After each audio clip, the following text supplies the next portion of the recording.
Halo semuanya, selamat datang di Bagaimana Cara Kerja Mobil bersama saya Willy Prastio. Pembahasan kali ini kita akan sama-sama mempelajari tentang fuel injection. Oke, apa itu fuel injection? Fuel injection adalah sebuah teknologi pada sistem bahan bakar yang berfungsi sama seperti karburator untuk mengkarburasikan bahan bakar dengan udara untuk dapat menghasilkan usaha dari mesin. Nah, berbeda dengan karburator yang mengkarburasikan bahan bakar dengan udara dengan cara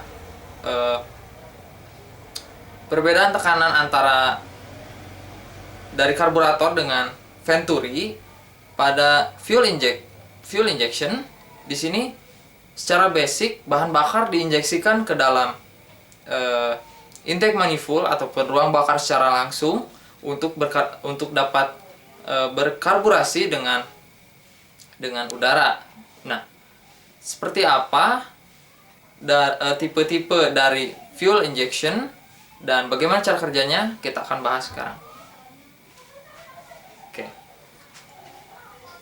Dari fuel injection secara umum dapat terbagi dua, yakni multi-point port injection dan direct injection. Pembahasan awal kita mulai dari multi-point port injection. Dengan gambaran seperti ini, Anda lihat komponen-komponennya, yakni throttle body, intake manifold, fuel injector, intake valve, dan ini piston dan silindernya. Nah, Anda tahu yang saya jelaskan tadi, dari fuel injector adalah komponen yang menginjeksikan bahan bakar, dan throttle body adalah komponen yang mengatur tutup bukanya dari katup masuk atau katup throttle yang diatur oleh pedal gas. Nah, jadi pada throttle body itu terdapat sensor yang mendeteksi bagaimana posisi dari pembukaan katup dalam throttle body, yakni throttle position sensor. Nah, dari situ sinyal dikirimkan ke ECU untuk diinformasikan atau dikirimkan sinyal kepada fuel injector. Jadi posisi katup pada throttle body diukur atau dideteksi seperti apa pembukaannya, dan pengaturan dari volume atau banyaknya bahan bakar yang diinjeksikan itu tergantung pada posisi katup pada throttle body. Nah, jadi fuel injector itu terletak sebelum dari katup masuk dan tidak terletak pada dinding silinder ataupun bagian atas silinder, dan tidak menginjeksikan langsung ke dalam silinder. Jadi seperti ini. Dan kita lihat dari pandangan atas, saya ambil sampel dari mesin tipe I 4 silinder. Jika kita lihat dari atas, ini adalah katup masuk atau intake valve, dan pada tiap-tiap intake manifold itu terdapat fuel injector yang dapat menginjeksikan bahan bakar untuk dikarburasikan dengan udara untuk menghasilkan usaha. Nah, jadi distribusi bahan bakar untuk tiap-tiap silinder.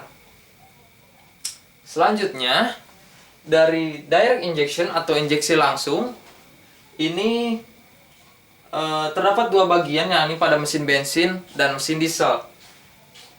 Kita awali dari mesin bensin, yakni ada wall guided dengan bentuk seperti ini, di mana fuel injector terletak pada dinding silinder dan penginjeksian bahan bakar menyemprot langsung ke dalam ruang bakar.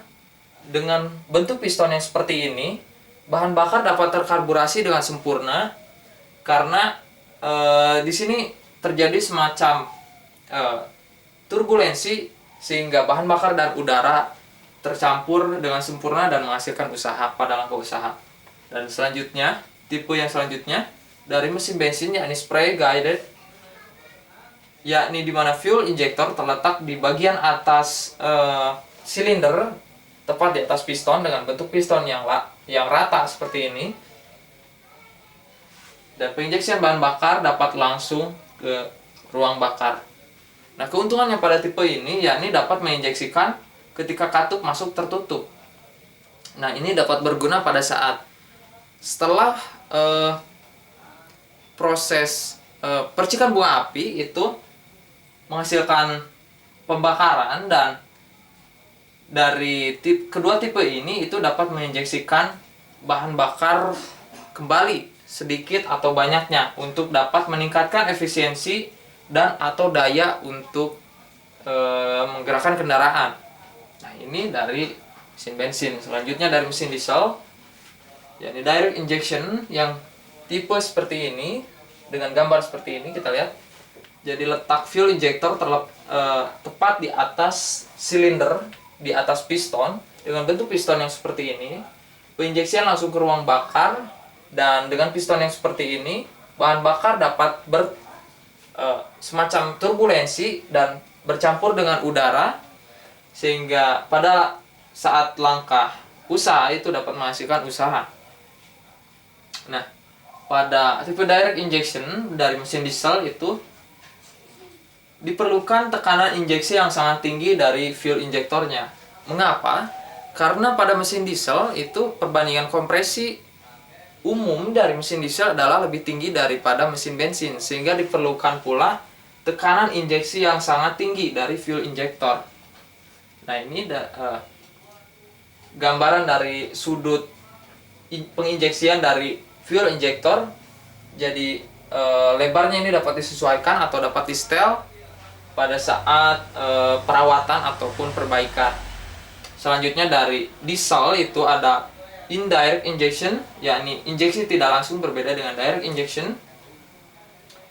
Yang secara basic ini terdapat pre-ignition chamber, jadi ruang bakar sebelum ruang bakar utama, di mana pada ruang pre-ignition chamber itu terdapat glow plug dan fuel injector. Nah, jadi fuel injector menginjeksikan bahan bakar ke dalam pre-ignition chamber untuk dapat mengkarburasikan dengan udara di sini. Nah, jadi pada diesel itu tidak menggunakan busi, dan pada saat penginjeksian bahan bakar ini terjadi ledakan, sama seperti yang ini langsung terjadi ledakan. Namun dari indirect injection, pembakaran di sini tidak terjadi secara langsung menyebar, namun terjadi secara bertahap, yakni diawali dari pre-ignition chamber, jadi terjadi ledakan di sini dan selanjutnya mengalir ke ruang bakar utama, dan terjadilah pembakaran secara keseluruhan pada ruang bakar utama. Nah, kita lihat di sini ada glow plug, itu komponen yang berfungsi untuk memanaskan udara pada saat temperatur mesin masih dingin. Contohnya pada saat pagi hari itu mesin umumnya masih dingin dan dapat digunakan glow plug secara otomatis maupun manual pada mesin diesel itu yang berfungsi untuk menaikkan temperatur dari udara. Nah, berbeda dengan direct injection yang tekanan injeksinya sangat tinggi dari fuel injektornya. Di sini tekanan injeksinya yang tidak terlalu tinggi, berbeda dengan atau dibandingkan dengan direct injection di sini. Jadi pada perawatan ataupun pada produksi dari tipe indirect injection ini tidaklah terlalu rumit jika dibandingkan dengan direct injection yang membutuhkan tekanan injeksi yang sangat tinggi dan haruslah akurat karena perbandingan kompresi dari mesin diesel itu sangatlah tinggi. Oke, itulah pembahasan mengenai fuel injector bersama saya Willy Prastio di Bagaimana Cara Kerja Mobil.